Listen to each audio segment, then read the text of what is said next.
మహిమగల తండ్రి, మహోన్నతుడ, ఘనమైన నామ, మీ నామాలకు వందనాలు చెల్లించుకుంటున్నాం నాయన. మాకు ఇచ్చినటువంటి యొక్క సమయానికై వందనాలు, మీరు ఇచ్చినటువంటి యొక్క వాక్కులకై వెలలేని వందనాలు చెల్లించుకుంటున్నాం నాయన. ఇంకా ఎన్నో విలువైనటువంటి మాటలు ఈ వారంలో కూడా మాకు అందించాలని మమ్మల్ని సజీవ లెక్కలో ఉంచినైనా ఈ రీతిగా సంఘముగా మమ్మల్ని అందరినీ తీసుకొచ్చినందుకు, తోడుకొచ్చినందుకు వందనాలు చెల్లించుకుంటున్నాం నాయన. వచ్చినటువంటి మేమందరము కేవలం వినివారు మాత్రమే మమ్మల్ని మేము మోసపుచ్చుకోకుండా విన్న వాక్య ప్రకారంగా మేమందరము బ్రతికేటటువంటి మహాభాగ్యాన్ని మా అందరికీ ప్రసాదింపచేయమని, ప్రారంభం నుంచి ముగింపు వరకు కూడా మీ సన్నిధి కాంతులతో, మీ వాక్కులతో మమ్మల్ని ఆయత్తపరచమని, మమ్మల్ని మేము తగ్గించుకుంటూ మీ నామాన్ని హెచ్చించేటటువంటి మహాభాగ్యాన్ని మా జీవిత పర్యంతం వరకు కూడా కాపుదల మాకు దయచేయమని మా ప్రభువును ప్రియరక్షకుడైన యేసుక్రీస్తు నామమున యొక్క ప్రార్థన సమర్పించి అడిగి వేడుకుంటున్నాం తండ్రి, ఆమేన్. చేరొచ్చినటువంటి దేవుని బిడ్డలందరికీ క్రీస్తు పేర వందనములు తెలియజేసుకుంటున్నాము. నేటికి ఏర్పాటు చేయబడినటువంటి పాఠ్యాంశము జీవ మరణములు నాలుక వశమా. జీవ మరణములు నాలుక వశమా అని ఒక మంచి మాటలు దేవుడు తన బిడ్డలకు, తన పిల్లలకు దారి తప్పిపోకుండా, మరణానికి వెళ్ళిపోకుండా, రెండవ మరణానికి వెళ్ళిపోకుండా తప్పించేటటువంటి ప్రయత్నంలో దేవుడు మనకి ఈ యొక్క వాక్కులను ఇవ్వడం జరిగింది. ఈ యొక్క వాక్కులు ఉన్నటువంటి ఉద్దేశాలను, సందర్భాలను మనం చాలా జాగ్రత్తగా ఆలోచిద్దాం. ఈ భూప్రపంచంలో ఉన్నటువంటి ప్రతి మనిషి శరీరము, ఆత్మ కలిసి ఉన్నాడు. అయితే ఈ శరీరానికి అత్యవసరమైనది గాలి, నీరు. ఈ శరీరానికి బాగా అత్యవసరమైనది ఏంటంటే గాలి కావాలి, నీరు కావాలి. అలాగే ఈ శరీరాన్ని నడిపిస్తున్నటువంటి ఆత్మకు దేవుని మాటలు కావాలి. అర్థమవుతలేదు? దేవుని మాటలు కావాలి. ఈ యొక్క దేవుని మాటలు ఎవరైతే వింటారో ఆ వింటున్నటువంటి వాళ్ళు ఆనందంగా ఉంటారు. ఆ యొక్క ఆనందము నేను దేవుని కోసం బ్రతకాలి అన్నటువంటి ఆశను కూడా పెంపొందింపు చేస్తూ ఉంటుంది. కనుక దేవుని మాటలు అనేవి ఆత్మీయ జీవితంలో చాలా అంటే చాలా అవసరం కూడా, అంత అత్యవసరం కూడా. అయితే చెప్పబడినటువంటి యొక్క పాఠంలో జీవమరణములు నాలుక వశము అంటే ఈ యొక్క అవయవాల్లో అన్నిటికంటే చిన్నదేది అని అంటే నాలుక అని చెప్పచ్చు. పైగా ఈ నాలుక ఎవరికి కనిపించదు తొందరగా, అది నోట్లో ఉంటుంది కదా. అయితే ఈ యొక్క అది మాట్లాడటానికి ఉపయోగిస్తూ ఉంటాం ఈ నాలుకను. అంతేగాని తొందరగా సైలెంట్గా ఉంటాం కదా, మాట్లాడటానికి నోరు తెరుస్తూ ఉంటాం మ్యాక్సిమం. అయితే ఈ నాలుక గురించి అసలు దేవుడు జీవమరణములు నాలుక వశం అంటాడేంటి? నాలుకకు నరకానికి ఏమన్నా సంబంధం ఉందా అన్నటువంటిది మనము బైబిల్లోని పేర్లు ఆలోచించాలి. అయితే ఈ బాడీలో ఉన్నటువంటి ప్రతి అవయవము నీకు నచ్చో నాకు నచ్చో, మనము తల్లిదండ్రులకు నచ్చో చేసుకోలేదు. ఇది ఎవరికి నచ్చితే, ఎవరికి ఇష్టపడితే ఈ యొక్క అవయవాలు వచ్చినాయో ముందు అవయవాలను ఒకసారి చూద్దాం. కొరింథీయులకు రాసినటువంటి మొదటి పత్రిక, పౌలు గారు పరిశుద్ధాత్మ ప్రేరణతో కొరింథీయులకు ఒక పత్రిక రాస్తూ మొదటి పత్రిక 12వ అధ్యాయము 18వ వచనాన్ని ఒకసారి చూడండి. మొదటి పత్రిక 12వ అధ్యాయము 18వ వచనం. అయితే దేవుడు అవయవములలో ప్రతి దానిని, బాగా గమనించలేదు, తల్లి గర్భములో తయారై వచ్చినటువంటి బిడ్డ రూపంలో బయటకు వస్తున్నటువంటి అవయవములలో ప్రతి దానిని అన్నాడు చూడండి. అవయవములలో ప్రతి దానిని తన చిత్త ప్రకారముగా శరీరములో ఉంచెను. అంటే దేవుడికి ఇష్టమైంది కాబట్టే ఏమండి ఈ కాళ్ళు వచ్చినాయి, చేతులు వచ్చినాయి, కన్ను వచ్చింది, ముక్కు వచ్చింది, నోరు వచ్చింది, కిడ్నీలు వచ్చినాయి, గుండె వచ్చింది, అన్నీ వచ్చినాయి అవయవాలు. అందుకే అంటున్నాడు ఈ అవయవంలో ఉన్న ప్రతి అవయవము దేవుడికి నచ్చితేనే వచ్చింది. దేవుడికి అప్పుడప్పుడు నచ్చలేదు అనుకో, కొంతమంది కన్ను లేకుండా పెడతారు. కొంతమంది దేవుడికి నచ్చలేదనుకో చెవిలో కర్ణబేరు లేకుండా పెడతారు. అంటే వాళ్ళకి పుట్టుకతోనే చెవుడు అంటారు చూసారా, ఆయనకు నచ్చలేదు. కొంతమంది కాళ్ళు లేకుండా పుడుతూ ఉంటారు. అర్థమైంది లేదు. వాళ్ళు మనం హేళన చేయకూడదు. ఎందుకంటే దేవుడు ఆ యొక్క మనిషిని అలా తయారు చేసుకున్నాడు, ఆయన ఇష్టం. కుమ్మరివాడు తనకు నచ్చినట్టుగా చేస్తాడు పాత్రల్ని, కొండల్ని, అంతే కదా. ఇది అర్థమైతే దేవుడు కూడా తనకు నచ్చినట్లుగా చేసుకుంటూ ఉంటాడు ఈ అవయవాలను. అందుకే అంటున్నాడు, దేవుడు అవయవములలో ప్రతిదానిని తన చిత్త ప్రకారముగా శరీరములో ఉంచెను. అంటే కరిగల్పంలో శరీరాన్ని తయారు చేస్తున్నాడు. ఈ శరీరంలో అవయవాలన్నీ పెట్టి ఈ భూలోకానికి రంగప్రవేశం చేసేటట్టుగా చేస్తున్నాడు. అయితే ఈ అవయవంలో ఉన్నటువంటి ఒక అవయవమే నాలుక, అంతే కదా. ప్రతి అవయవం గురించి మనం మాట్లాడుకోలేము, కానీ ఆ అవయవాల్లో ఉన్నటువంటి ఒక అవయవమే నాలుక అని చెప్పొచ్చు. ఈ నాలుక దీనిని కూడా శరీరంలో ఉంచాడు. ఈ నాలుకను కూడా బాగా గమనించాలి. ఎన్నో అవయవాల్లో ఒక అవయవము నాలుక. ఈ నాలుక కూడా శరీరంలో ఉంచాడు. నాలుక లేని వాళ్ళు ఎవరు ఉంటారు చెప్పండి కదా. చూడంగానే ఎవరికి నాలుక కనిపించదు, మీరు గమనించలేదు. చూడంగానే మనిషి ఎవరికైనా నాలుక కనిపిస్తుంది? కనిపించదు, కానీ లోపల దాగి ఉంటుంది. కానీ ఈ లోపల దాగున్నటువంటి ఈ నాలుక ఏదో నరకానికి తీసుకెళ్ళే అంత స్టేజ్కి నిలబెడుతుందట మనం. కనుక ఈ నాలుకతో చాలా జాగ్రత్తగా ఉండాలి. అసలు ఈ నాలుక గురించి దేవుడు ఏం చెప్పాడు? అవయవములో ఉన్నటువంటి ఒక అవయవము, ఎన్నో అవయవాల్లో ఉన్నటువంటి ఒక అవయవము నాలుక అయితే, ఈ నాలుక మన ఆత్మీయ జీవితానికి దెబ్బతీయటానికి చాలా ప్రాముఖ్యమైనది. అర్థమవుతుంది లేదు? మన ఆత్మీయ జీవితాన్ని కొనసాగించుకోకుండా, నిలబడకుండా పడిపోయేట్టు చేసేదే ఈ నాలుక. ఎలా చేస్తుంది? ఏ విధంగా చేస్తుంది? అసలు ఈ నాలుక మన ఆత్మీయ జీవితాన్ని ఎలా పడగొడుతుంది అన్నది మనకి చాలా జాగ్రత్తగా మనం ఆలోచించాలి. ఏమంటే ఇది చిన్నదే, నాలుక చిన్నదే, కానీ దీని ప్రభావం పెద్దది. అర్థమవుతలేదు. నాలుక చిన్నదే, దీని ప్రభావం పెద్దది. మాట్లాడటానికి ఉపయోగించే నాలుక ఎంత ప్రమాదానికి తీసుకెళ్తుందా గమనించాలి మీరు. ఎవరి నాలుక? పక్క వాళ్ళ నాలుకలు కాదు, ఎవరి నాలుక వాళ్ళదే నరకానికి తీసుకెళ్ళేంత ప్రమాదకరంగా మారిందట. అంటే ఒక ప్రమాదకరమైనటువంటి వస్తువుని మనము లోపల పెట్టుకునే జీవిస్తున్నాం, దాన్ని చాలా జాగ్రత్తగా వాడుకోకపోతే. కనుక ఈ నాలుక గురించి అసలు దేవుడు ఏం చెప్పాడో చాలా జాగ్రత్తగా మనం ఆలోచించాలి. అంత ప్రమాదకరమైనదా? మన ఆత్మీయ జీవితాన్ని దెబ్బతీసే అంత ప్రమాదకరమైనదా? నరకానికి తీసుకెళ్ళే అంత ప్రమాదకరమైనదా? ఇంత ప్రమాదకరమైనటువంటి యొక్క నాలుకను మనము దేవుడు బైబిల్లో ఏమి రాయించాడో ఒకసారి చూద్దాం. యాకోబు రాసినటువంటి పత్రిక, జాగ్రత్తగా ఆలోచిద్దాం. యాకోబు రాసినటువంటి పత్రిక అంటే ఆత్మీయ జీవితాన్నే పడగొట్టేంత ప్రమాదకరమైనదా? మనం అనుకుంటున్నాము ఇంతకాలం అది మాట్లాడటానికే ఉపయోగిస్తామని చెప్పి మనం అనుకుంటున్నాం. కాదు కాదు కాదు, అది మాట్లాడటానికి అనుకుంటే పొరపాటు. మాట్లాడటానికే కాదు, నరకానికి తీసుకెళ్ళేంత ప్రమాదకరమైనదట. ఒకసారి చూడండి, యాకోబు రాసినటువంటి పత్రిక 3వ అధ్యాయం. యాకోబు రాసినటువంటి పత్రిక 3వ అధ్యాయము 2వ వచనం చదువుకుందాం. అనేక విషయములలో మనమందరము తప్పిపోవచ్చున్నాము. చాలా విషయాల్లో మన అందరం తప్పిపోవచ్చున్నాము. ఏమండి? తప్పిపోవచ్చున్నాము. పుట్టినోట్లు ఏముంది?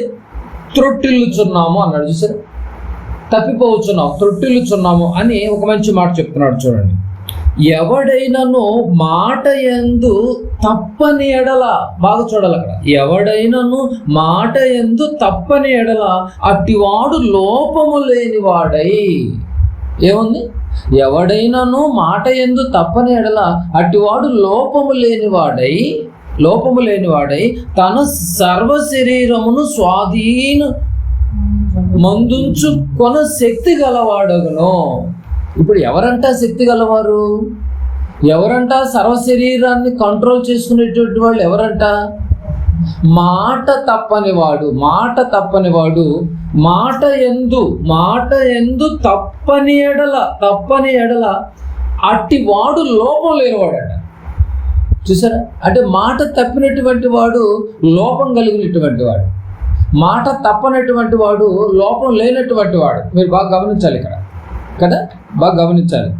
అందుకే అంటున్నాడు, కనుక లోపము లేని వాడై తన సర్వ శరీరమును స్వాధీనమందుంచుకొని కొన శక్తి గలవాడగును. శక్తి గలవాడు ఎప్పుడవుతాడంటే మాటలు జాగ్రత్తగా పెట్టుకున్నటువంటి వాడు శక్తి గలవాడవుతాడు. అలా మీరు కిందకు వచ్చేసి 5వ వచనం చూడండి. 5వ వచనం, అలాగుననే నాలుక కూడా చిన్న అవయవమై. ఏ అవయవం అంటే నాలుక?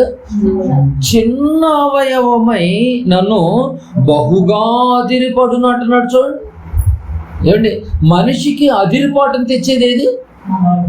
చూసారా, నాలుక ఏ స్టేజ్కి తీసుకెళ్తుంది చూసారా? అది చిన్నదే, మనిషికి అదిరిపాటును తీసుకొస్తుంది, బహుగా అదిరిపడుతుందంట. ఏమండి, బహుగా అదిరిపడుతుందంట. ఏమండి, కాళ్ళు అంత పెద్ద పెద్ద కాళ్ళు అంటే, అంత పెద్ద చేతులు అంటే, కానీ ఈ కాళ్ళకు అదిరిపాటు లేదు, చేతులకు అదిరిపాటు లేదు. అవయవాల్లో అన్నిటికంటే చిన్నదైనప్పటికీ కూడా ఇది అదిరిపడుతుందంట. చూడండి, పైగా కనిపించదు, పైగా చిన్నది కదా, అదిరిపడుతుంది అని 6వ వచనం. అదిరిపడుతుంది ఎంత? నెక్స్ట్, నాలుక అగ్నియే. నాలుక అగ్నియే, నాలుక అవయవములలో ఉంచబడిన, చూసారా, అవయవములలో ఉంచబడిన పాప ప్రపంచమై సర్వ శరీరమునకు మాలిన్యము కలుగు చేయొచ్చు, ప్రకృతి చక్రమునకు చిచ్చుపెట్టును అని నెక్స్ట్ లైన్ చూడండి. అది ఏది? నాలుక అది నరకము చేత చిచ్చు పెట్టబడును. నాలుక ఏ స్టేజ్కి వెళ్తుంది? నాలుకకు నరకానికి సంబంధం ఉందా? నరకానికి చిచ్చు పెడుతుందంట. ఎక్కడ తీసుకెళ్తుందంట ఈ నాలుక? నరకానికి చిచ్చు పెడుతుందంట. నాలుక అగ్ని అని చివరిలో అదే అన్నాడు, అది నరకముని చేత చిచ్చు పెట్టబడును. అంటే దీన్ని బట్టి నాలుకకు నరకానికి దగ్గర సంబంధం ఉన్నట్టు అర్థమవుతుంది. చూసారు, ఎక్కడండి? ఎక్కడో పాతాళ లోకంలో ఉన్నటువంటి లోకం ఎక్కడ, భూలోకం ఎక్కడ? ఈ రెండింటికి లింక్ చేస్తుంది ఎవరు? నాలుకే. అందుకే జీవ మరణములు నాలుక వశమా? సరే, పాతాళానికి తీసుకెళ్ళే అంత డేంజర్ జోన్లో ఉంది. చూడండి, చూడటానికి చిన్నది నాయన, చాలా జాగ్రత్తగా ఉండండి, అది నిన్ను నరకానికి తీసుకువెళ్తుంది. నేను ఇచ్చేటప్పుడు అవయవాలకు ఒక పని అప్పచెప్పాను, ఇది ఇంకో పని చేస్తుంది కదా. మనం మాట్లాడుతున్నాం కానీ ఆ మాటల్లో నిలకడ ఉండకోకుండా తప్పిపోయేటట్టు చేస్తుంది. ఇది అర్థమవుతలేదు మీకు పాయింట్? తప్పిపోయేటట్టు చేస్తుంది అంటున్నాడు. ఏమండి, బాప్తిసం తీసుకునేటప్పుడు ఎన్నో నిర్ణయాలు తీసుకుంటాం. అదే కదా, దేవుళ్ళలోనికి వచ్చేటప్పుడు నేను అలా ఉండాలి, ఇలా ఉండాలి, అలా చేయాలి, అలా బ్రతకాలి, నా యొక్క వెర్షనే మార్చుకోవాలి, నేను ఈ రోజు నుంచి నా యొక్క షెడ్యూల్ అంతా మార్చేసుకుంటున్నాను, ఇంతకాలం బతికిన విధానం వేరు, ఇప్పటి నుంచి బ్రతకాలనుకున్నటువంటి విధానం వేరు అని నలుగురికి తెలియచేస్తూ, నేను ఈ రోజు నుంచి ఇలా ఉంటానని ఒక బుక్ మీద రాసుకుంటూ చక్కగా దేవునితో ముచ్చటిస్తూ సంఘానికి తెలియచేస్తూ సమాజంలో కూడా అలా కనబడుతూ ఎన్నో నిర్ణయాలు, కొత్త సంవత్సరం కొన్ని నిర్ణయాలు, బాప్తిసం తీసుకునేటప్పుడు కొన్ని నిర్ణయాలు, పండుగలకు కొన్ని నిర్ణయాలు, ఎన్నో నిర్ణయాలు తీసుకునేటట్టు చేస్తోంది. ఈ నాలుగుతోనే కదా మాట్లాడుతున్నావు కదా. నిర్ణయాలను మాట్లాడేది ఏదండి? నాలుక. ఈ నాలుక ఎన్నో నిర్ణయాలు తీసుకొస్తుంది. ఆ తీసుకున్నటువంటి నిర్ణయాలు ఎన్నో వాగ్దానాలు చేస్తారు, ప్రమాణాలు. నిర్ణయానికి గుర్తేంటి?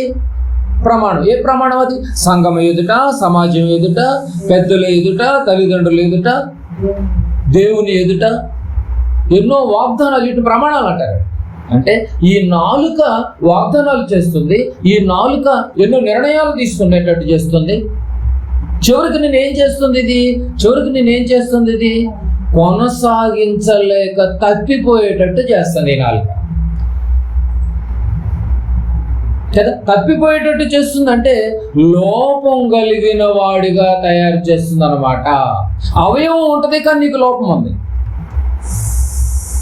మనం అనుకుంటున్నాం అవయవాలు లేనటువంటి వాళ్ళని చూసి అయ్యో పాపం వీళ్ళకి అవయవాలు లేవు, హ్యాండిక్యాప్డ్ అని చెప్పేసి వాళ్ళని అదో విధంగా చూస్తూ ఉంటాం. హేళనగా, సిగ్గుపడేటట్టుగా, వాళ్ళు బాధపడేటట్టుగా.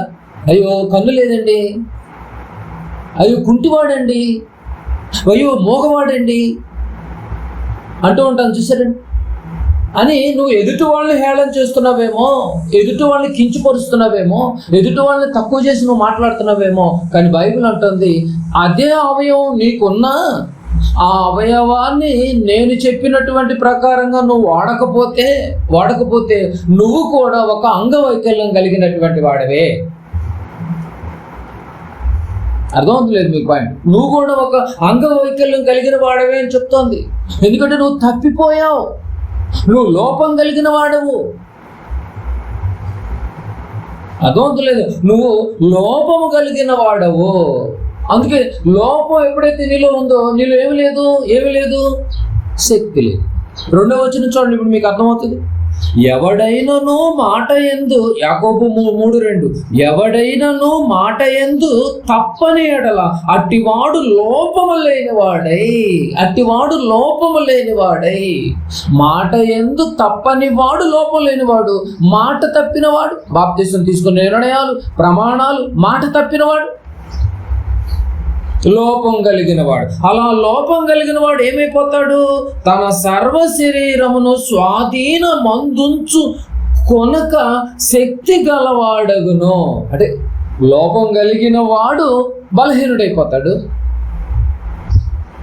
ఏ లోపం లేనటువంటి వాడు శక్తి గలవాడవుతాడు. ఇంతకీ నిన్ను బలహీనుని చేసింది ఎవరు? నిన్ను బలవంతుని చేసేది ఎవరు? బలవంతులు చేసేది నాలుకే, బలహీనపరిచేది కూడా నాలుకే. ఎందుకంటే ప్రమాణం చేసావు, వాగ్దానం చేసావు, నిర్ణయాలు తీసుకునేటట్టు చేసావు. మాటతోనే అన్ని నిర్ణయాలు, మాటతోనే అన్ని ప్రమాణాలు.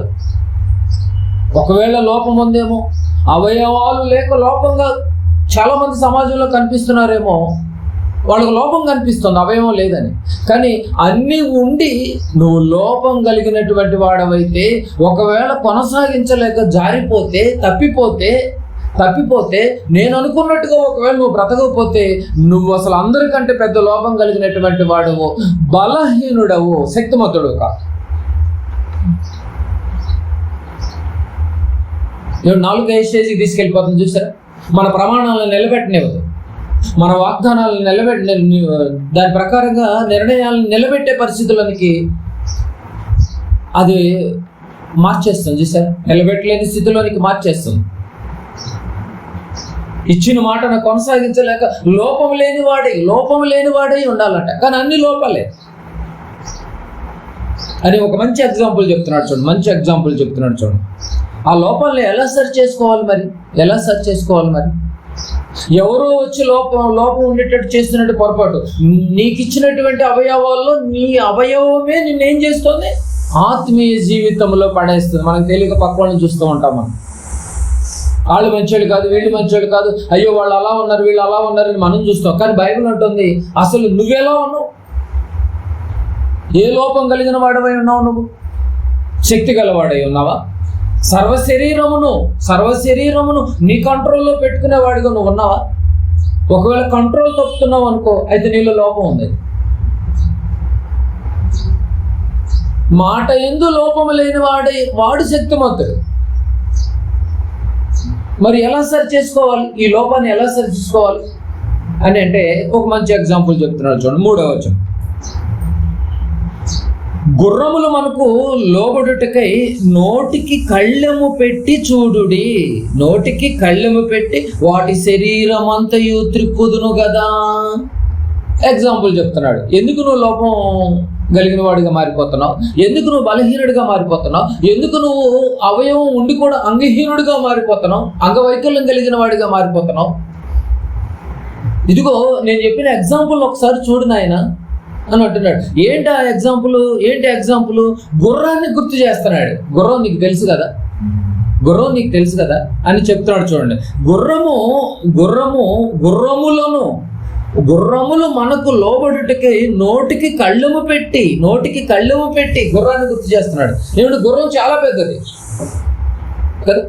అంత పెద్ద గుర్రాన్ని కూడా కంట్రోల్ చేసేది చిన్న కళ్ళెం. అంత పెద్ద గుర్రాన్ని కూడా చిన్న కళ్ళెంతో నువ్వు కంట్రోల్ చేస్తున్నావే. కంట్రోల్ చేయొచ్చు కదా, చేస్తున్నావు కదా. నీ కళ్ళ ముందు ఉన్న గుర్రం ఇమీడియట్గా కనిపిస్తుంది, కానీ కళ్ళెం కనిపించదు. మీరు గమనించలేదు కదా? ఆ చిన్నదైన కళ్ళెముతో అంత పెద్దదాన్ని కంట్రోల్ చేస్తున్నప్పుడు నువ్వు నీ చేతులతో. ఈ ఎగ్జాంపుల్ కనెక్ట్ చేస్తున్నాడు చూడండి. మనకి అర్థమవుతుందో లేదు మీకు పాయింట్ అని మరో ఎగ్జాంపుల్ చెప్పాడు చూడండి. ఎలా కళ్ళెంతో ఎలా తిప్పుతున్నారో అని మరో ఎగ్జాంపుల్ చెప్పాడు చూడండి. 4వ వచనం. ఓడలను కూడా చూడుడి. ఓడలు తెలుసు కదండి మనకు. ఓడలను కూడా చూడుడి, ఓడ నడుపు అని ఉద్దేశము చొప్పున మిక్కిలి చిన్నదగు చక్రాని చేత త్రిప్పబడును. మిక్కిలి అంటే చాలా చిన్నదంటే అండి చొక్కాని. ఎప్పుడైనా పడవలు ఎక్కినా అని చూసారా చొక్కాలు నుండి? అది ఎవరు కనిపించవు అసలు ఆ చొక్కాని తిప్పుతున్న సంగతి కూడా ఎవరికి తెలియదు, ఆ నడిపేవాడికే తెలుస్తుంది. నిజమండి, ఒక మూర అంతే ఉంటుంది చొక్కాని. ఓడేమో పెద్దది, చుక్కాని ఏమో చిన్నది. గుర్రమేమో పెద్దది, కళ్ళెమేమో చిన్నది. అంత చిన్న కళ్ళెముతో అంత పెద్ద గుర్రాన్ని కంట్రోల్ చేస్తున్నావు నువ్వు నీ కళ్ళ ముందు. ఒక ఎగ్జాంపుల్. రెండో ఎగ్జాంపుల్, పెద్ద ఓడ చూడంగానే ఓడ కనిపిస్తుంది అండి. నదిలో కానీ సముద్రాల్లో కానీ నదుల్లో కానీ చూడంగానే ముందు ఓడ కనిపిస్తుంది, కానీ ఏం కనిపించదు? చొక్కాని కనిపించదు. అంత పెద్ద ఓడను ఒక మిక్కిలి చిన్నదైన చొక్కాని కంట్రోల్ చేస్తున్నప్పుడు నీ చేతులతో కదా, ఇన్నిటిని కంట్రోల్ చేసేవే నీ దేహాన్ని ఈ చిన్నదైన నాలుకతో నువ్వెందుకు కంట్రోల్ చేసుకోలేకపోతున్నావు? చూసారండి ఎంత ఎగ్జాంపుల్ దేవుడు ఎంత చక్కగా చెప్తున్నా. చూడండి, ఓడ పెద్దది, చుక్కాని చిన్నది. ఎలా దాన్ని దారి మళ్ళిస్తున్నావు? ఆ చుక్కాని ద్వారా అండి ఎక్కడికైతే వెళ్ళాలో అక్కడికి తీసుకెళ్ళుతుంది, గమ్యానికి చేరుస్తుంది ఈ చుక్కాని. అంత పెద్ద వాడని ఈ ప్రయాణంలో, ఈ జర్నీలో. అలాగే ఈ కళ్ళము చిన్నది, అంత పెద్ద గుర్రాన్ని కూడా నువ్వు ఎక్కడికి వెళ్ళాలో ఆ గమ్యాన్ని చేర్చుది ఆ కళ్ళు కంట్రోల్ చేస్తుంది. ఒక గుర్రం జర్నీలో ఉంటూ ఆ జర్నీని చివరి వరకు తీసుకువెళ్ళేది ఈ కళ్ళెమైతే, ఒక ఓడ ఈ నీళ్ళలో ప్రయాణం చేసేటప్పుడు ఈ చిన్న చుక్కాని, అంత పెద్ద ఓడను గమ్యానికి చేర్చగలిగేది ఈ చిన్న చుక్కాని అయితే, నిలువెత్తు ఈ యొక్క సర్వ శరీరాన్ని కూడా పరలోకపు ప్రయాణంలో ఉన్నావు. ఈ భూమి మీద నుంచి పరలోకపు ప్రయాణంలో ఉన్నావు నువ్వు. ఈ ప్రయాణంలో నిన్ను ఒక చుక్కానిలాగా నాలుక ఉంది నాయన. ఈ నాలుకను నువ్వు చుక్కానిలాగా, కళ్ళెములాగా నువ్వు చాలా జాగ్రత్తగా వాడగలిగితే, ఇగో ఈ యొక్క ఆత్మీయ జీవితాన్ని నువ్వు ఎక్కడికి తీసుకెళ్తుంది? జాగ్రత్తగా వాడితే పరలోకానికి తీసుకెళ్తుంది. జాగ్రత్తగా వాడకపోతే నరకానికి తీసుకెళ్తాడు. అదే ఎంత చక్కగా చెప్తున్నాడు చూడండి. ఈ సర్వ శరీరాన్ని దారిలో నీకు తీసుకురావాలి అంటే ఈ చుక్కాని లాంటిది, ఈ కళ్ళెము లాంటిది నాలుక ఎంత డేంజర్ జోన్లో ఉంది చూసారు. కనపడతలేదు, ఇది చాలా చిన్నది ఇది.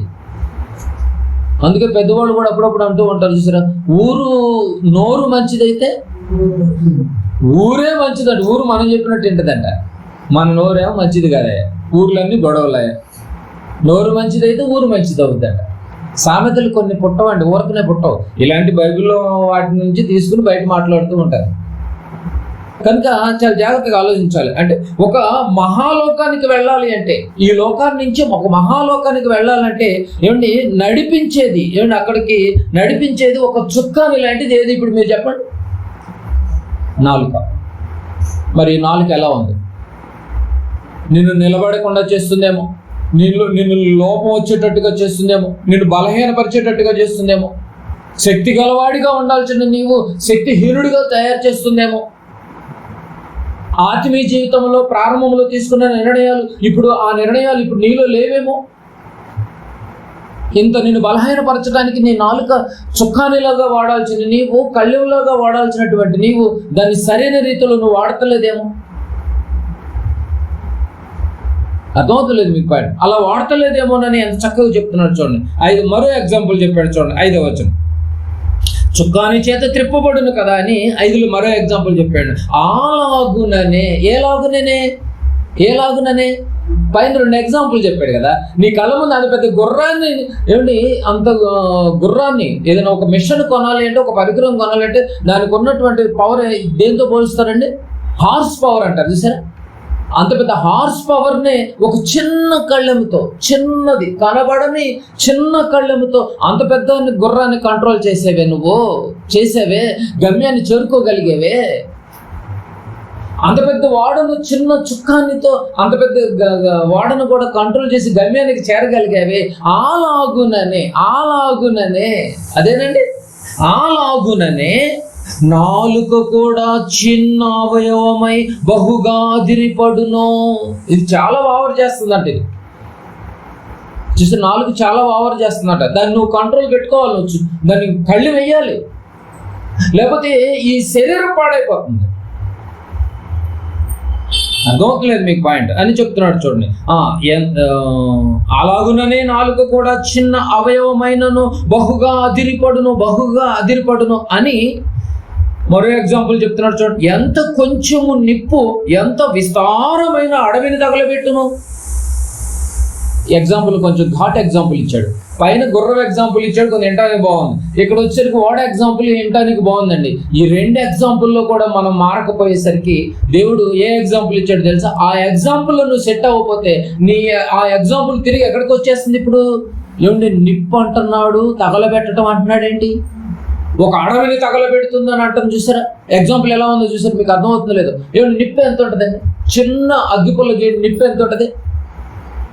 కొన్ని వందల ఎకరాలు ఉన్నటువంటి ఆ అడవిని కూడా తగలబెట్టేస్తుందట. ఎంత నిప్పు, అగ్గిపుల్లతో వెలిగించే నిప్పు. ఇది నీకు ఆ నిప్పు అంటున్నాడు, తగలబెట్టే విధానం గుర్తు చేస్తున్నాడు. ఇప్పుడు ఏం చెప్తున్నాడంటే, ఇదిగో నీ యొక్క శరీరమును చూసారా? ఎంత కొంచెము నిప్పు ఎంత విస్తారమైన అడవిని తగలబెట్టును. అర్థమవుతుంది మీకు? ఏమంటే ఇంత పెద్ద వాములు, గడ్డి వాములు ఉంటాయి కదండి, చిన్న అగ్గిపుల్లు గీసి వెళ్ళిపోతాడు, తెల్లడిపాటికి మసైపోయాడు. చిన్నదే నాశనం చేసేస్తుంది చూసారా? చిన్నదే నాశనం చేసేది. అలాగే మనల్ని నరకంలో తగలబెట్టడానికి నాలిక చాలట. అక్కడ అడవిని తగలబెట్టడానికి నిప్పు ఎలా ఉపయోగపడుతుందో, ఇదిగో మనల్ని నరకంలో తగలబెట్టడానికి నాలుక కూడా అలాగే ఉపయోగపడుతుందట. ఏ ఎగ్జాంపుల్ వాడాడో చూడండి దేవుడు. కనుక మనం ఎంత జాగ్రత్తగా ఉండాలండి ఈ నాలుగు విషయంలో, ఎంత జాగ్రత్తగా ఉండాలి మీరు ఒకసారి అర్థం చేసుకోండి. కనుక అవయవాలు వాటి పనిని మర్చిపోయి, అవయవాలు మనం ఈరోజు ఒక నాలుక అనే ఒక అవయవం గురించి మాట్లాడుకున్నాం, తర్వాత కన్ను గురించి కానీ, ముక్కు గురించి కానీ, ఏమండి అన్ని కాళ్ళ గురించి కానీ, చేతుల గురించి కానీ అన్నీ ఉన్నాయి బైబిల్లో. మీ చేతులు పాపంతో నిండిపోయి ఉన్నాయి అంటాడు. ఈ సువార్తకి వెళ్ళే పాదాలు సుందరం అంటున్నాడు, కాళ్ళు పాదాలు. చెవి గురించి కానీ ఎన్నో ఉన్నాయి. అన్ని అవయవాలు ప్రతి అవయవము తన ఇష్ట ప్రకారంగా శరీరంలో ఉంచాడు. అంటే దీన్ని బట్టి అవయవాలు వాటి పనిని మర్చిపోయినాయి, అవయవాలు వాటి ధర్మాన్ని మర్చిపోయినాయి. అలాంటి మర్చిపోయేటటువంటి వాటిల్లో నాలుక కూడా తన ధర్మాన్ని మర్చిపోయి ప్రమాదకరంగా మారిపోయింది. ఎంత ప్రమాదకరంగా మారిపోయిందంటే, అడవిని ఒక నిప్పు, చిన్న నిప్పు అడవిని ఎలా తగలబెడుతుందో చూసారా? మనల్ని ఎక్కడికి తీసుకెళ్తుందంట? నాలుక నరకానికి తీసుకెళ్తుందంట. నరకంలో తగలబెట్టడానికి ప్లాన్ చేస్తుందంటండి. ఆలోచించండి, ఎవరి నాలుక వాళ్ళనే నరకంలోనికి తీసుకువెళ్ళి తగలబెట్టాలి ఈ వ్యక్తిని, ఈ నరకంలో కాల్చేటట్టు చేయాలి ఈ వ్యక్తిని అని. నీలో ఉన్న నాలుక, నీ అవయవాల్లో ఉన్న ఒక నాలుక ఇంత డేంజర్ జోన్లో ఉంటే ఏ రోజు నువ్వు పరిశీలించుకోకుండా ఉన్నావేమో. నీ ఆత్మీయ జీవితాన్ని పడగొడుతుంది, నిన్ను లోపం కలిగిన వాడిగా తయారు చేస్తుంది, నువ్వు తీసుకున్న నిర్ణయాలని బద్దలు కొడుతుంది, నువ్వు చేసిన ప్రమాణాలని బద్దలు చేస్తుంది, వీటన్నిటిని బ్రేక్ చేసేస్తుందండి. ఇలాంటి ప్రాబ్లంలు ఉంటే నువ్వు చాలా కష్టం నాయన. నరకానికి వెళ్ళే అవకాశాలు ఎక్కువ ఉన్నాయి నీ అవయవం, నీ నాలుక, నీ యొక్క అవయవం ద్వారా. ఒక్కసారి నువ్వు ఆలోచించు. చిన్నదైనటువంటి కళ్ళెము గుర్రాన్ని కంట్రోల్ చేస్తున్నప్పుడు, చిన్నదైనటువంటి చుక్కాని ఓడను కంట్రోల్ చేస్తున్నప్పుడు, వాటి గమ్యాన్ని చేరుస్తున్నప్పుడు నువ్వే అన్నిటికీ అన్ని గమ్యాలను చేర్చగలిగావు నీ తెలివితేటలతో. కానీ ఈ దేహం అనేటటువంటి ఈ దేహంలో ఒక ఆత్మ ఉంది. ఒక ఆత్మను పరలోకపు తీసుకువెళ్ళటానికి ఈ ప్రయాణంలో ఇగో నీ చిన్న అవయవం అనేటువంటి నాలుకను ఎందుకు నువ్వు కంట్రోల్ చేసుకోలేకపోయావు? అది ప్రమాదకరంగా మారకముందే అది లోపంగా దేవుడి ముందు నిన్ను బలహీనంగా నిలబెట్టక ముందే జాగ్రత్త పడు. నాలుక అగ్నియే అని ఉంది చూడండి. దేవుడు నాలుక ఏ స్టేజ్ తీసుకెళ్ళిపోతుంది? నాలుక అగ్నియే